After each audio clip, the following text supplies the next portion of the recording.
Good morning, it's Bria Evenson here with Bria Evenson Fitness, and today I was just going to show you a few alternative moves to using a pull-up bar. Even 3 years ago when I first started working out at home, I have never somehow had a space in whatever basement I'm living in that's going to fit a pull-up bar, unfortunately, whether it's the height of the basement or the door frames. There's a lot of great options out there to use, but none of them seem to fit in my life, or in my house. So I wanted to show you what I do, because I think that people can get really discouraged and say, well, this isn't going to work for me because I can't do it perfectly.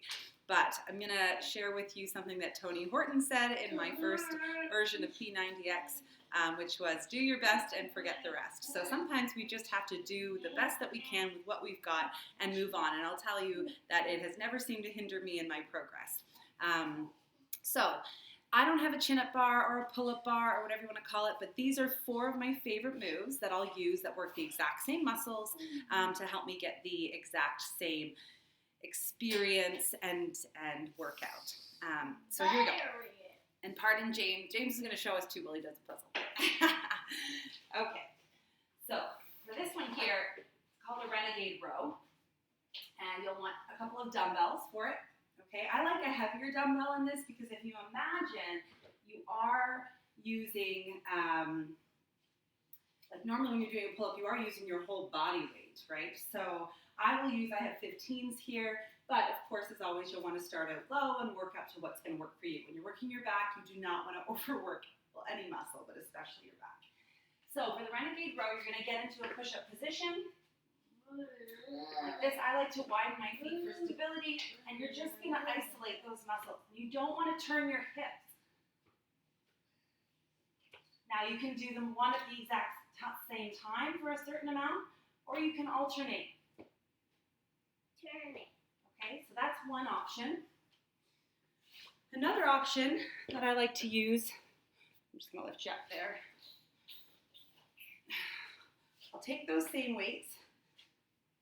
And it's almost like a deadlift, but I'm going to bend over a little, soften my knees, and you want a nice flat back. And the key here is also to hold in those abs. But you're just going to slowly pull your elbows up to parallel with your back and your shoulders.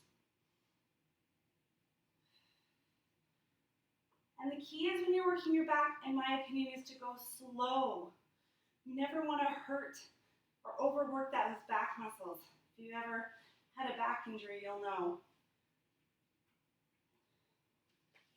Okay, the third move I want to show you is just with a band, a resistance band. So if you don't have a lot of dumbbells, this is a good option.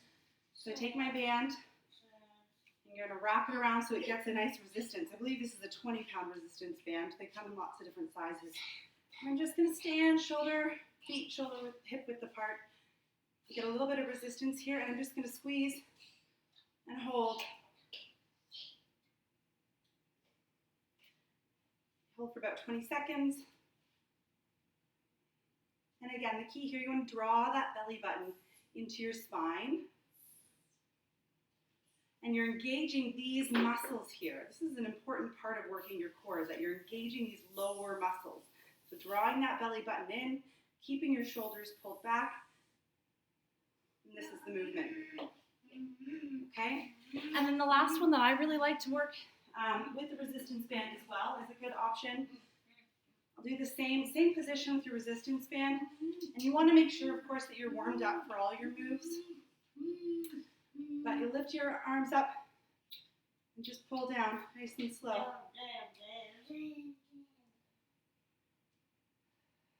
You probably already know this, but I didn't when I first started working out.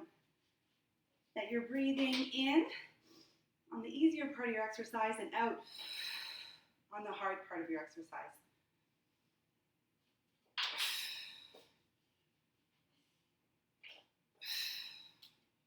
And that's it. Those are my 4 moves that I like to use if you don't have a pull-up or chin-up bar and you need it for your program. Have a great Sunday, and I'll talk to you soon. Bye.